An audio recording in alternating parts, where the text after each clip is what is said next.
diserahkan dan dengan mengatur laju pembicaraan yang luar biasa. Adapun pertama-tama ya kami ucapkan dulu pada guru spiritual bangsa kita, Assalamualaikum warahmatullahi wabarakatuh. Salam sejahtera, Om Swastiastu, Namo Buddhaya, salam kebajikan, rahayu rahayu, salam Pancasila dan salam agama cinta.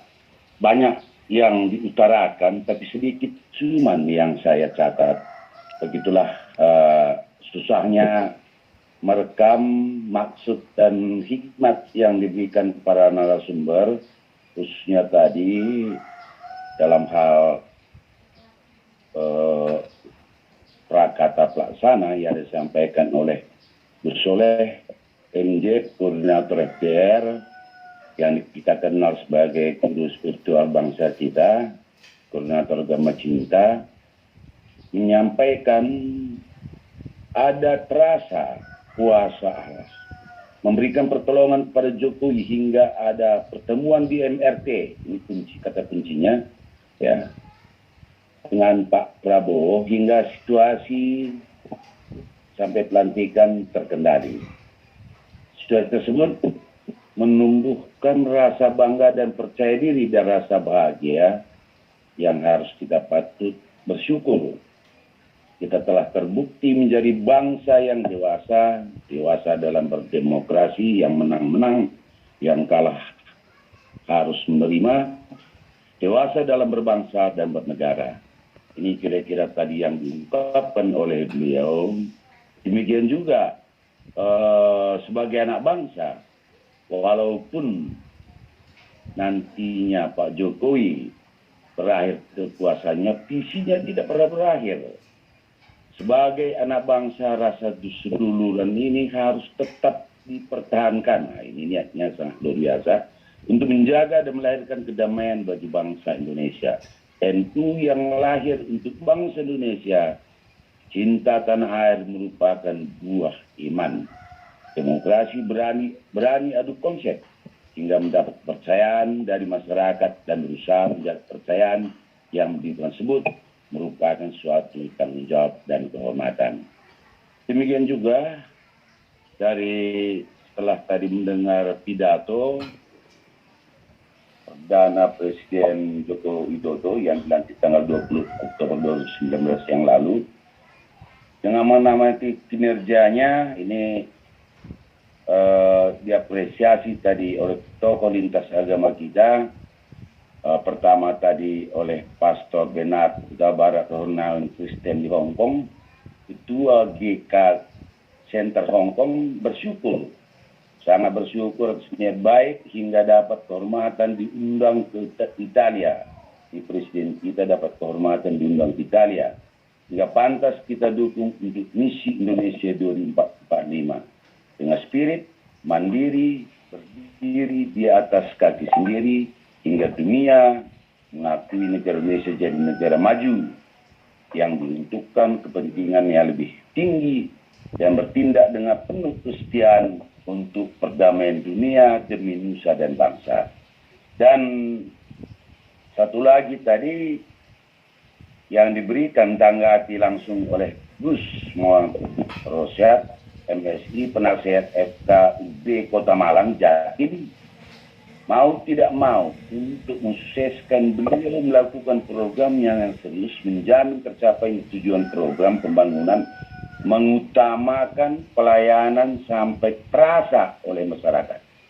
Kita anggap cita-cita mulia ini luar biasa dan menyentuh hati rakyat sehingga kestabilan negara terasa pasca Pilpres. Kemestian kita mengawasi program para pejabat yang agar tetap konsisten sungguh merakyat. Pak Jokowi wajib kita kawal sampai 2024 dengan melakukan warta di medsos. Kewajiban warta di medsos ini dengan penuh santun. Semua prestasi yang merakyat untuk dipahami generasi milenial sebagai inspirasi dan spirit untuk berprestasi pada masa mendatang. Setelah tadi foto bersama, maka untuk lancarnya lintas dari narasumber Ini tadi moderator kita yang luar biasa, Bapak Medi Frans Paulus, aktivitas kebangsaan Serui, Papua, dengan menyampaikan salam kebangsaan, mengajak narasumber memberikan narasi yang diawali oleh Bapak Immanuel Ebenezer tadi, ekonominya di atas 7%. Dapat dianggap kita keluar dari krisis. Sesuai janji pidato perdananya, pembangunan infrastruktur akan kita lanjutkan, mempermudah akses ke kawasan wisata yang mendongkrak lapangan kerja baru, yang mengakselerasi nilai tambah perekonomian rakyat. Dengan penuh semangat yang membara untuk tetap mengawal Presiden bukan hanya sampai 2024, tapi mengawal sampai semua program beliau tuntas Indonesia sejahtera. Kita sangat mulia, ya. Selanjutnya, ini tadi dengan semangat Bapak Yanes Joshua Frans, Ketua DPP WLJ, We Love Jokowi, sebagai relawan dari relawan Jokowi. Nah, ini yang dicontohkannya Gus Soleh kemudian.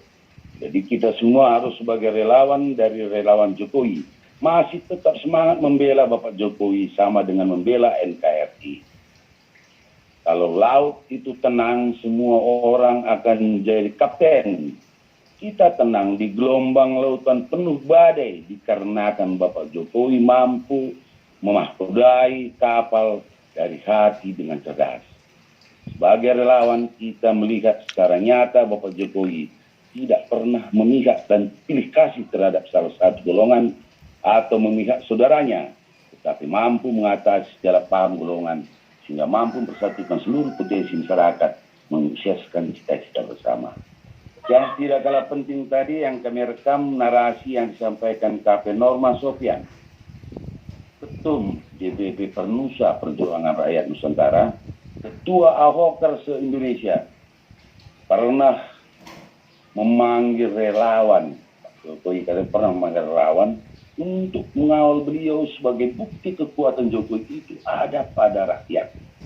Dengan membaca puisi Jokowi, menambah kobaran semangat relawan, tak segar dan bersatu mengawal cita-cita Jokowi. Jadi sudah kami tulis memang puisinya, kami tidak membacakannya balik, yang begitu panjang. Kalaupun saya baca lagi, tadi sudah kita dengarkan. Kita relawan itu ibarat gadis manis, kata beliau, gerbong besar itu tetap bersama Jokowi dan setia menunggu arahan beliau sampai 2024. Relawan berkemestian keras, lembut dan kritis menjabarkan suara hati dan niat Pak Jokowi mesejahterakan rakyat. Mari kita lanjuti himbauan Bapak Jokowi memberantas mafia tanah untuk rakyat sejahtera, mengawal kebijakan Presiden yang dilakukan oleh para pembantunya. Selanjutnya, Bapak Denny Angel Prastio, Waketum DPP Gerbang Indonesia, Gerakan Kebangsaan Indonesia, menyampaikan bahwa Jokowi sudah menjelmakan dan membumikan nilai Pancasila, membangun infrastruktur penuh berani yang kita anggap luar biasa, hingga mampu mengajar ketinggalan pembangunan untuk pererat silaturahmi anak bangsa. Silaturahmi kebangsaan ini juga dapat dilihat PON 20 di Papua Merauke dan PON 21 direncanakan di Aceh di Sabang. Wajar dan semestinya didukung menjadikan beliau sebagai silaturahmi kebangsaan, tokoh silaturahmi kebangsaan. Bagi ormas LSM yang menganggap penyebut kita Pancasila sebagai landasan silaturahmi kebangsaan sudah mulai dibubarkan. Inilah keberanian yang sulit dilihat pada negara lain. Padahal keberanian ini merupakan perkat kuat anak bangsa. Tugas relawan ke depan untuk mengawal peningkatan SDM seperti program keutamaan membangun SDM, bekerja keras, nyamis, membangun SDM terampil, menguasai ilmu pengetahuan dan teknologi, memperbanyak talenta global bekerja sama dengan kita. Kerjasama dunia pendidikan dengan industri untuk mengoptimalkan agar penggunaan teknologi mempermudah jangkauan seluruh pelosok negeri sesuai kompetensi yang dibutuhkan. Relawan berkewajiban mengawal visi Pak Jokowi yang sudah meletakkan kebutuhan bangsa 20 tahun ke depan. Jadi ini bicara masalah visi. Kesalahan kita sering lalai mensosialisasikan kompetensi dan prestasi anak bangsa dengan data, bukan dengan harapan. MH Ketum DPP Ninja yang lagi di jalan tadi mampu memberikan pencerahan bahwa seluruh beliau harus berlanjut selamanya untuk membangun bangsa ini tanpa batas. Kerja para pembantu presiden itu harus tetap dikawal khususnya menjelang 2024 yang sudah mulai terlibat trik politik 2004. Itu para relawan harus kembali disatukan, dibangkitkan dan disegerakan walau melalui webinar tapi setiap minggu. Ini permintaan tadi dari narasi kita Pak Ceswadi Estafet di Indonesia. Adapun tadi closing statement yang bisa kami rangkum dari Pak Denny Angel Prastio, Waketum DPP Gerbang, hentikan politik aliran, hargai dan hormati kebinekaan sebagai pengawal misi Pak Jokowi membumikan Pancasila. Dan dari Gus Morosi tadi, yaitu agar relawan tetap setia dan bermanfaat bagi masyarakat. Nah, demikian yang kami bisa petik dari narasumber yang bisa kami catat pada saat ini. Terima kasih, mungkin banyak yang kurang, mohon maaf atas kekurangan kami.